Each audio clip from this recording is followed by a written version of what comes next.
ဒီကောက်တော့အားလုံးပဲမင်းနေကြတယ်စိတ်ကြောငပိချက်ဆက်ဆက်ကလေးကိုဘလို့ချက်လဲဆိုတာလေးကိုကျွန်တော်အစားဆုံးချက်ပြပေးထားပါတယ်ဒီစိတ်ကြောငပိချက်ကလေးကတန်မိုးတင်ပြီးတော့အရင်လဲစကောင်းပါတယ်ခင်ဗျာဈေးရဝယ်လာတဲ့စိတ်ကြောလေးတွေကိုရှာလက်ကရေးတမ်းမြရေးနဲ့တေချာလေးတန့်စင်စေကြောပြီးတဲ့အခါမှာ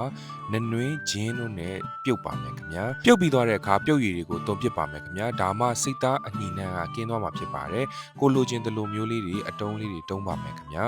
ဒါကတော့တုံးပြီးသွားတဲ့အခြေအနေပါတုံးပြီးသွားရင်တော့ကျွန်တော်ဒါပါဝင်ပစ္စည်းလေးတွေဖြစ်ပါတယ်ကြက်သွန်ဖြူကြက်သွန်နီငရုတ်သီးစိမ်နနံမင်းခရမ်းကျင်နီတော့ကြက်သွန်ဖြူကြက်သွန်နီကိုအရင်ဆုံးစပြီးတော့စီတက်ပါမယ်ခင်ဗျာစီတက်ပြီးတော့အနှဲငယ်လေးမှုလာပြီဆိုတဲ့အခါမှာကျွန်တော်ငပိစိမ့်စားငပိထည့်ပါမယ်စိမ့်စားငပိလေးကိုထည့်ပြီးတော့တေချာလေးကြည်ပြီးတော့မှုေးသွားတဲ့အထိကိုကျွန်တော်စီတက်ပေးရမှာဖြစ်ပါတယ်စီတက်ထားတဲ့ငပိလေးကတေချာလေးမှုေးပြီးရဲလာပြီဆိုတဲ့အခါမှာတော့ကျွန်တော်အစင်သစ်ပြင်ထားတဲ့ခရမ်းကျင်နီလေးထည့်ပါမယ်ခရမ်းကျင်နီကိုလိမ့်နေအောင်လို့ကျွန်တော်အရင်ဆုံးချက်ရမှာဖြစ်ပါတယ်ခရမ်းကျင်နီလေးထည့်ပြီးတော့တေချာသမအောင်မှုေးပြီးသွားတဲ့အခါမှာနနွေးနဲ့ငယ်ထည့်ပါမယ်အရသာအတွက်အချိုမုံစားထည့်ပါမယ်ခင်ဗျာအရသာအလုံးထည့်ပြီးသွားတဲ့အခါမှာတော့ခရမ်းကျင်နီလေးလိမ့်ဖို့အတွက်ရေနဲ့ငယ်ထည့်ပြီးတော့ဖုံးအုပ်ပြီးတော့တည်ထားပေးရမှာဖြစ်ပါတယ်အဖုံးအုပ်ပြီးတည်လာခဲ့လိုက်တာတောင်းလောက်နေတဲ့အခါမှာတော့ခရမ်းကျင်နီလေးလည်းကြီးစားပြူလာပြီဆိုရင်ကျွန်တော်ထောင်းထားတဲ့ငရုတ်သီးလေးကိုထည့်ပါမယ်ခင်ဗျာဒါမှငရုတ်သီးစိမ့်တန်လေးမှုေးနေမှာဖြစ်ပါတယ်ဒါကတော့အယောင်တင်ထည့်တာဖြစ်ပါတယ်အယောင်လှဖို့အတွက်ပါခင်ဗျာအားလုံးသမအောင်မှုေးပြီးသွားပြီဆိုတဲ့အခါမှာတော့အစင်သစ်ပြင်ထားတဲ့စိတ်အကျောစာလေးတွေကိုထည့်ပြီးတော့ချက်ပါမယ်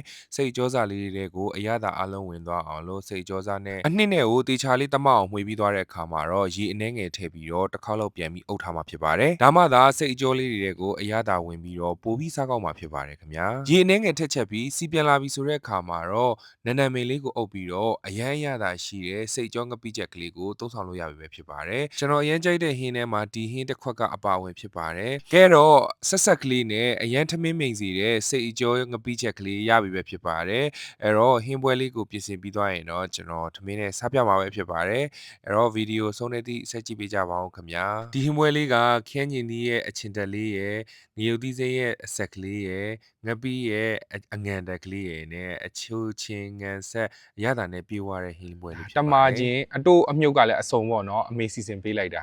အဲ့တော့ဘရောင်းစင်သာသီးရဲ့တမာချင်းရဲ့စိတ်သားငပိကြက်ရဲ့ဆွဲပါမယ်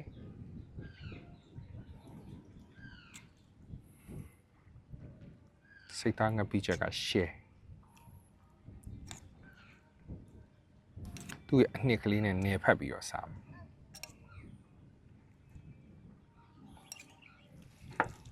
ဒီအနှစ်နဲ့ထမင်းနဲ့ကိုတေချာလေးနေ